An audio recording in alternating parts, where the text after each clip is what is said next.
যুক্তরাষ্ট্রের মধ্যস্থতায় ইতিগোছে ইরান ইসরায়েলের ১২ দিনের সংঘাত, যেখানে নিজেদেরকে বিজয়ী বলে মনে করছে দুপক্ষই। বর্তমান যুদ্ধবিরতিকে প্রকাশ্যে স্বাগত জানালেও ইরান রাজনৈতিক এবং সামরিক মহলে এটিকে কৌশলগত বিরতি হিসেবেই দেখা হচ্ছে, কোনো স্থায়ী শান্তি হিসেবে নয়। জানা গেছে, দ্রুত ক্ষয়ক্ষতি কাটিয়ে ওঠার পাশাপাশি ইরান জুড়ে ব্যাপক হামলার প্রস্তুতি নিচ্ছে ইসরায়েলের সামরিক বাহিনী আইডিএফ।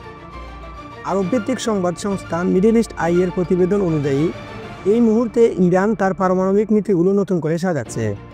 একই সাথে তারা আঞ্চলিক শক্তিগুলোর সাথে সম্পর্ক আরও মজবুত করার চেষ্টায় আছে। সহজ কথায়, ইরান এখন তার ভবিষ্যতের পথ নতুন করে তৈরি করছে।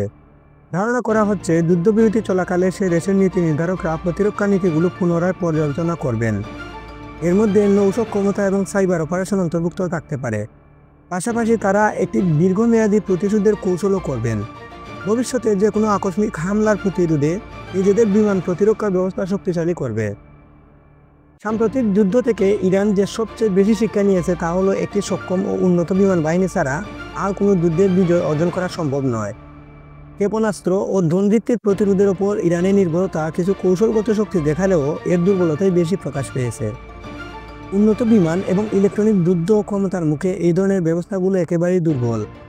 এই কৌশলগত ঘাটতি পূরণের জন্য ইরান এখন জরুরিভাবে রাশিয়ার S-400 বিমান প্রতিরক্ষা ব্যবস্থা এবং Su-35 যুদ্ধ বিমান সংগ্রহ করতে চাইছে। পাশাপাশি ইরানি কর্মকর্তারা আন্তর্জাতিক বিচার আদালতে যুক্তরাষ্ট্রের বিরুদ্ধে মামলা করার ঘোষণা দিয়েছেন। তাদের দাবি, ইসরায়েল ও যুক্তরাষ্ট্র একটি অঘোষিত যুদ্ধ শুরু করেছে, যা আন্তর্জাতিক আইনের চরম অবমাননা। এই যুদ্ধবিরতি অটুট থাকবে নাকি অমীমাংসিত উত্তেজনা চাপে ভেঙে পড়বে, তা কেবল ক্ষেপণাস্ত্র বা আলোচনার উপর নির্ভর করবে না, বরং কোন পক্ষ সময়ের মূল্যকে ভালোভাবে বুঝে তার উপরই নির্ভর করবে।